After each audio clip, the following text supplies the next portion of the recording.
Hello students, आज की इस वीडियो में हम पढ़ेंगे एक्सेलरेशन।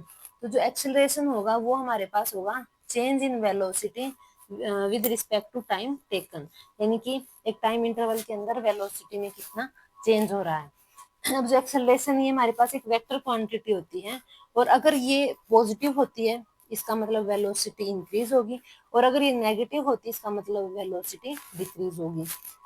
जब ये नेगेटिव होगी और वेलोसिटी डिक्रीज होगी तब हम इसको रिटार्डेशन या फिर डी एक्सेलरेशन बोल सकते हैं। इसकी जो यूनिट होगी वो मीटर पर सेकंड स्क्वायर होगी एम केस और एसआई सिस्टम के अंदर, और सेंटीमीटर पर सेकंड स्क्वायर होगी सीजीएस सिस्टम में। ओके, अब इसका जो डायमेंशनल फॉर्मूला है, तो जो डायमेंशनल फॉर्मूला होगा वो होगा m0 l1 t-2। अब इसके बाद है इसका ये जो एक्सेलरेशन होगा इसमें सबसे पहले हमारे पास होगी uniform acceleration.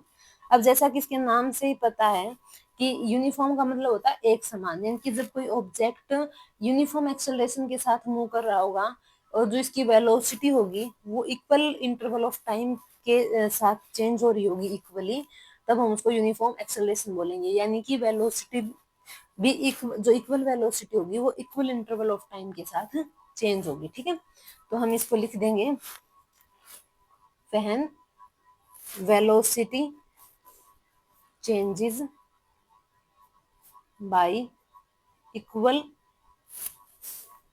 Amount in equal interval of time. Okay, फिर वेरिएबल एक्सेलरेशन, जैसा कि इसके नाम से पता चल रहा है कि इसके अंदर चेंज होगा। ठीक है, वेरिएबल का मतलब चेंज होना। तो इफ वेलोसिटी, या फिर हम इसको लिख देंगे when velocity changes by unequal amount in equal interval of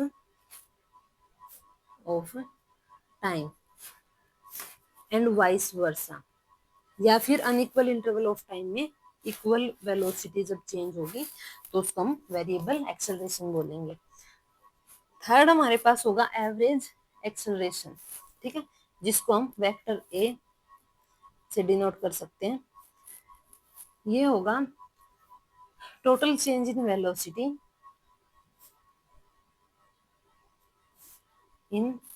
velocity divide by total time taken. तो ये होगा delta vector v divide by delta t।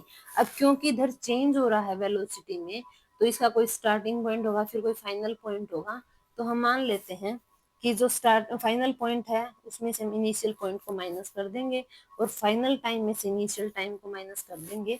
तो किसी भी दो क्वांटिटी का चेंज या फिर जो सम होता है वो हमारे पास डेल्टा के इक्वल होता है। तो ये हो जाएगा delta v by delta T. Okay, यानी कि जो एक्सेलरेशन होती है एक ऑब्जेक्ट की किसी इंस्टेंट ऑफ टाइम में या फिर एक गिवन पॉइंट ऑफ मोशन पे, उसको हम इंस्टेंटेनियस एक्सेलरेशन में भी काउंट कर सकते हैं। जैसे हम इसको अलग से लिख देंगे इंस्टेंटेनियस एक्सेलरेशन। तो इसको हम लिख देंगे the acceleration of the object